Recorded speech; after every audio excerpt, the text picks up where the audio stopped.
this is the Provoked Prawn, and my cable management shame has been on display for a long time now. So I thought it was about time that I did some cable tidying, and here you can see the joy of transforming the Corsair 5000D with Corsair's iCue Link setup. So I took the Murals build, which is the RGB Airflow 5000D that I built previously, and I took it all apart and rebuilt it with Corsair's iCue Link setup. The result here is a very, very tidy case at the rear and a pretty nice looking one at the front. So I'm going to show you some of the setup there. I'm also going to do a separate video where I go into depth on how to set it up. I'm going to show you some of the elements of it. Now, to go about this and show you the difference that this makes and the amount of things that you can take out of the 5000D and replace, I wanted to just go through here and unbuild what I had built before. Now, this had AF120 RGB Elite fans in it, H150i Elite Caplix with LCD display, and a whole load of controllers and cables, as you saw at the back. And that's always been a nightmare with Corsair devices, is when you throw in loads of RGB, you end up with absolutely loads of controllers in there. Now, in fairness, the 5000D Airflow RGB comes with a lot of these things already in there for you. RGB hub, LED nodes, commander setup is also obviously comes with a Caplix cooler, and there's a PWM fan controller in there, but that's a lot of stuff going on at the back there. And I didn't tidy the cables initially, and that's because I often have to take cases apart and rebuild in other things, and so tidying up usually just results in a lot of misery for me when I then have to undo it all. And so this time, just for a bit of variety, I thought I actually would go about cable tidying, so I tied up all the power cables and everything else. Obviously the 5000D is pretty good anyway for the cable management. It's got some good Velcro ties, some really nice cable channeling areas where you can tuck things away. But if you tie up the cables even more, then you've got a lot of space back there. Now, I have a number of things here. Corsair sent the QX120 RGB kit, which includes 3 fans and then a bunch of cables. As I said, I'm going to do a separate video on this and the iCue Link setup in general, so we'll go into depth on how to set it up and all the different things included and what you need to know, because I think that'll be worth covering. But I'm going to show some of it here anyway. Now, these are pretty intelligent, very expensive. I'll leave links in the description to the kit, but it is ridiculous, the pricing on these, but they are potentially fantastic. I will do a review separately as well, because these are not only interlocking daisy chainable fans, but they're also individually controllable via iCue, which means you can adjust the lighting and things for each fan from iCue via this smart controller. So there's a connection on either end, which then has this cable, which is basically a massive USB-C cable, so you can plug it in either way around, although it's proprietary, obviously. And then that plugs into this tiny little box. Now, that tiny little controller there can control up to 14 different devices, but they do need to be connected with a cable, and you have a connection on either side. And there are some other complexities to it. For example, you see that you need a 6-pin PCIe cable, which is basically the same one you'd get for your graphics card, and you need a USB connection to your motherboard as well.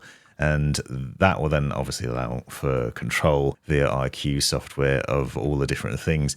But the fact that that little box is powered by one PCIe cable, and then that all powers and gives the RGB lighting for all of these things is pretty awesome.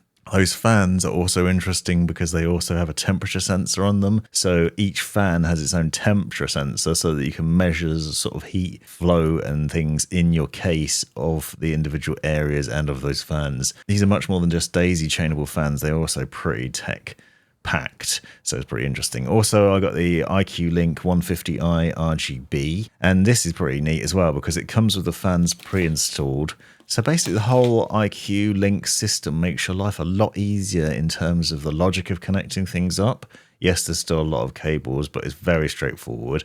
And sort of the installation process for setting it up is just a breeze. So I think for beginners, this is going to be so much nicer than having to worry about all the wiring. Of course, there's fans generally, and even the coolers with the Caplix cooler and obviously the commander core and things like that. You'll see what happens is the fans plug into the radiator plugs into the controller, and then it's all just there. And if you look at the front view of it, you'll see there's no cables now coming out of the pump head on the CPU block, and they're all just disappeared. So you don't even need to plug that into anything. So there's no horrible cables coming out of that. And then once you've sort of tucked everything away and you've got your front fans installed and the top radiator, obviously, you can then just run those cables through to the rear and connect them up to the little control box. So you can see the potential here for keeping things nice and neat. So if you are particularly fussy about the rear of your case looking really neat and tidy, and you want to make something that absolutely looks amazing,